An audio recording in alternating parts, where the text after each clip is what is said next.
So, hello everyone, welcome in this fourth video of this section. Is that where I explain about what are the certificates that I have achieved, and then I'm gonna share some tips on how to do this. So the way I've structured this video is first I'm gonna talk about what is the AWS certification exam, and then the exam content, and then price. Then is it really worth it? And then at last how to register it. So if you already know this stuff, just feel free to dive deep wherever you want, whichever the parts of the video you want. I put the timestamps down. So first, what is AWS Solutions Architect is, the cloud provider, AWS. They do their certification so that the candidate is being evaluated on the basis of the AWS itself. So they know, this. He knows all the concepts that a solutions architect is basically a guy who's be able to provide solutions on the basis of the business needs. Associate is like the beginner's one, but for this, the prerequisite is you need to have some IT knowledge, otherwise, it's going to be very hard. So this is not like on deep hands-on coding experience, more like the basic concepts and the familiarity with, like, this is the use case and what is the service that you're going to use. So you need that. So that's the exam on whole. And then for the exam content, they're not available in their own thing. Exam content. There's this PDF that I used to look up on. That the exam content is just going to be a big set of services that you need to have an idea. Just going to go to appendix. Okay, so starting from here, appendix, technology that might appear on the exam. So the things that will appear, the technologies. So in analytics, you need to know all this. I mean, you don't need to know everything on but you need to have an idea on which is used in what scenario. So all of these things you need to know at least what it does so that you could be able to say, if this is the problem, I would use this. This is SageMaker for machine learning models. So you be like, machine learning models, I use SageMaker. So things like the transcribe is just translate audio to text. So you be like, I use transcribe.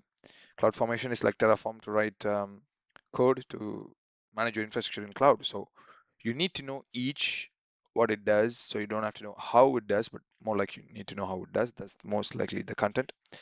So you have to go through all this, and you have to know robotics. You need to know at least what it does so that you have an idea.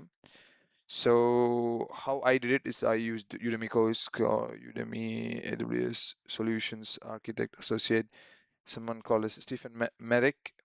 Yeah, this guy is very famous, as you can see the price, and he constantly updates the course. As you can see, he might, has a good rating. I use this, very perfect, and he updates all the things that's covered in the exam.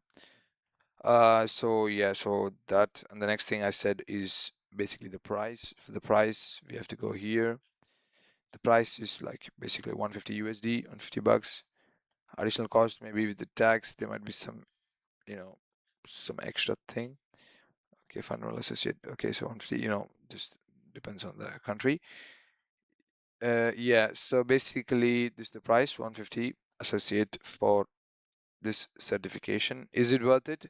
To be honest, now how everything is going, this wouldn't give you a job in cloud computing, to be honest, because I've been sitting on a lot of interviews, so this certificate doesn't promise you a job offer, but you would get to know a lot of things about AWS solutions architect. But this is not a coding thing, so you wouldn't know how to use those things in a real life scenario. I mean, in a company perspective, like a real problem, but you would know what to use if something is something is the use case. But on a whole, I would say it's not really worth it because it's another MCQ question, so you don't know much.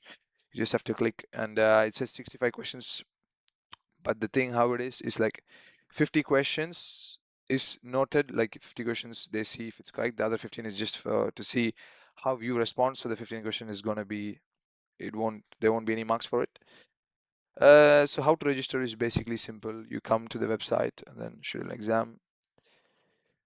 an exam, and then it's going to take you to this thing where you classic Pearson. This is done in online Pearson view, so I'm sure you know already how to do this. If not, don't worry, just go through whatever it says. Just ask you to give all the information. Just company sold, agree and build this, and then give the name, confirm name, and then give the address, whatever you want, and it'll update, and then it'll give you necessary things to follow. Just follow this, you'll be able to register for this. And then yeah, so this portal, and then this will prompt you to go to the Pearson view, so you'll be able to do it fine.